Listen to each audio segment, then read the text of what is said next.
I was at the book launch earlier this evening, and I'm sure by now you've heard about some of the things that are in the book. And I have to ask you, are you surprised that Pierre Gervais said what he said? Because I'm not going to lie to you, I'm kind of shocked. I'm not surprised because the book's written by Matthias Brunet. And if you're a journalist writing a book for somebody, even if it's their memoir and they're in control of it, you're going to ask them questions that elicit different answers, not just tell me all the good stories from the Canadiens locker room. Tell me everything. Tell me about this guy and that guy. And obviously players like, or a coach like Dominic Ducharme and a GM like Marc Bergevin are top of mind because it's recent what happened. And last year was such a catastrophe that, of course, you get to speak to someone who's the pulse of the locker room and find out exactly what was going on in there. You're going to want every answer you could possibly get. And I think, if you're Matthias Brunet, if I'm Matthias Brunet and I'm in that situation, I'm writing that book for Pierre, I'm telling him, you want this thing to get out there and for people to read it. Let's not filter it. Let's make sure that all the stories are there, not just the good ones and the happy stuff. So I personally have not read it. I haven't had a chance to read it, so I don't want to speak too much to the content just based on how people are reacting and what they read for themselves and have regurgitated on social media. I think that's a dangerous game. I know as a writer myself, I prefer when people are discussing my work if they've read it themselves instead of had it come to them via another source. Yeah. I have no doubt of the veracity of the accounts that we're hearing online and all that. I feel bad for Dominic Ducharme too. I don't see it as necessary to be kind of shoveling dirt on him after everything that he's been through and what he's gone through. And I really like what Martin St. Louis said about it when he was asked about it today. He said, this is Jerv's perspective. It's not the perspective of the Montreal Canadiens. This is what he perceived while he was here. And it's his right to do with that content whatever he pleases, whether people want to believe in, whatever happens in the dressing room stays in the dressing room. Yeah. He kept it there while he was working there for decades.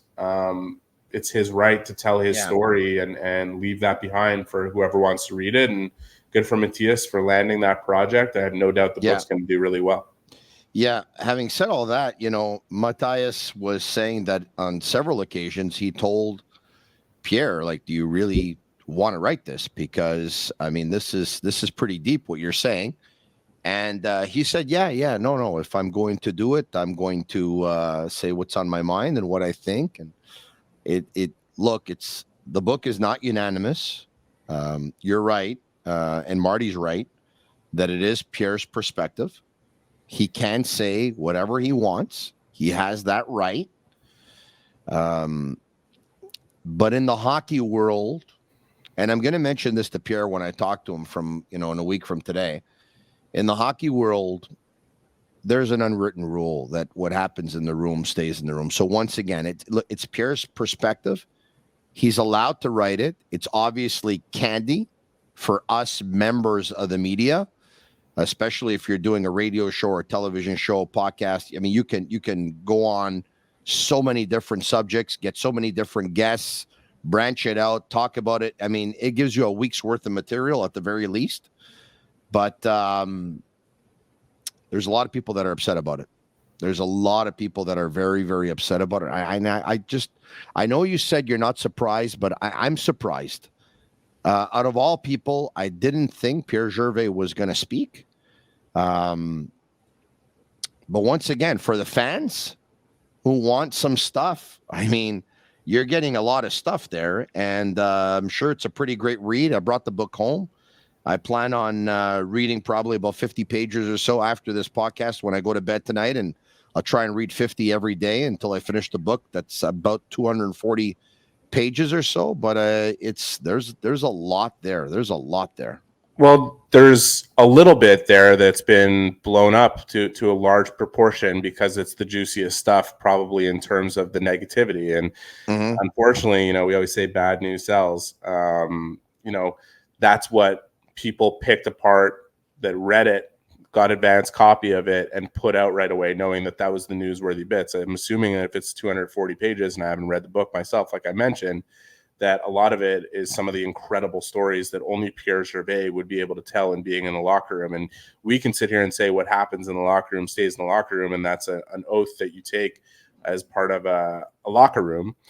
But, you know, on the other side of it, if there's 50 out of 240 pages dedicated to the stuff that we've already heard about, you know, the other stories that he would tell about being in the room with Guy Lafleur or being in the room with Patrick Roy or whatever it may be in a key moment in the Stanley Cup final, boy, I would want Pierre Gervais to tell those stories. You know what I mean? Like, that's what he was privileged enough to be there for that stuff. And it's the type of stuff that makes legends, right? And I just think, why not tell those stories? It just so happens that because of the current or most recent stories that were told about Dominic Ducharme and Marc Bergevin and Max Pacioretty and whoever you want to choose, you know, that would be the topical stuff to come up right away with the guys, whoever read it and started writing about it right away. I don't really plan on writing about it myself at sportsnet.ca. It's a book. If people want to read it, they can buy it and read all about it. The salacious stuff was the stuff that people chose to put out right away.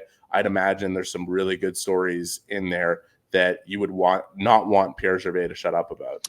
Yeah, I'll tell you this, and I have to go to the book and actually see what's written word for word, but based on, you know, what's been out there on social media over the past couple of days from people who got their hands on the book before tonight, because it was already out there in stores. It came a little bit early. Based on what I read, it's Pacioretty was not a good person, and when the team would win by a score, if the team would win by a score of 10-1, if he wouldn't score, he'd be absolutely miserable. Look, this is what I can't tell you from my personal experience. Max Pacioretty is a good person. From my personal experience, I can share one story with you where my nephew was doing a project for school. I don't remember if it was high school or college. Anyway, it doesn't really matter. It was on concussions, and of course, Pacioretty had sustained a terrible one to the hands of Zdeno Chara when he was hit into the stanchion. So I picked up the phone, I gave him a call, and I said, my nephew's doing a project on concussions. Can you collaborate? And he said, sure, come over. And so I said, okay. So I called my nephew and I said, you ready to do your project? And he said, yeah. I said, well, grab your iPad, grab everything. We're going to Pacioretty's house. So we went to Max Pacioretty's house in Nuns Island, and he greeted us. And my nephew had the iPad, and he asked him the questions, and they had a chat and stuff like that. And so not everyone's very giving of their time that way. I know that he's very involved, of course, with different charities. And I can share another story where when he opened up his foundation, I gave him a call and I said, hey, would you like to collaborate? Maybe we can do something. And I said, my son's part of a soccer team that's going to a prestigious tournament representing Montreal and going to a tournament in Spain and in Portugal. And I know that we're trying to raise funds, and I know you're trying to raise funds for your foundation. Maybe we can do something. He said, sure. What do you have in mind? And I said, how about a Texas Hold'em poker tournament for charity and for the charities? And I said, we can, you know, we have a foundation, you have a foundation, and we can split it. He said, no problem. You set it up and I'll be there. And I set it up, and he was there, and he came with a couple of players as well. So Max Pacioretty was based on, you know, he was a good person. He didn't talk to me down the stretch. I got to tell you that, because I went out in the month of November, I believed, and I guaranteed that Max Pacioretty would be traded before the Canadiens golf tournament. And Pacioretty wasn't happy with what I said.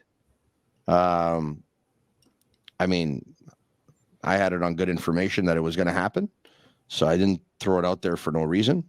And he wasn't happy with what I said. So from November to the time he was traded, he no longer talked to me. And it should be noted that Max Pacioretty was traded the night before the Canadiens golf tournament. But Max Pacioretty is a good person. Yeah, listen, my perspective is that he's a good person. Like, again, this is a question of perception. This is a question of a guy who's worked with dozens of players and shared his perspective on who these people were when he was there and how they treated him. And, you know, again, I don't want to speak too much to the points that were brought up there because I haven't read the words myself. We're going off based off what people have said about them and their own interpretation, which I've learned in writing on a daily basis that people twist around their words quite easily. So I'll read them for myself. I'm sure it's mostly accurate. At the end of the day, I had really good dealings with Max Pacioretty. I always sought to understand the situation that Max Pacioretty was in. He put a lot of pressure on himself to score and contribute in the way that he was paid to contribute. And he did that for the most part while he was Montreal Canadian. Him being upset about not scoring in a 10-1 win or whatever it may be, if that's like what was used against him, I would suggest that that's just him holding himself to a certain standard, and he always did that, and to a fault.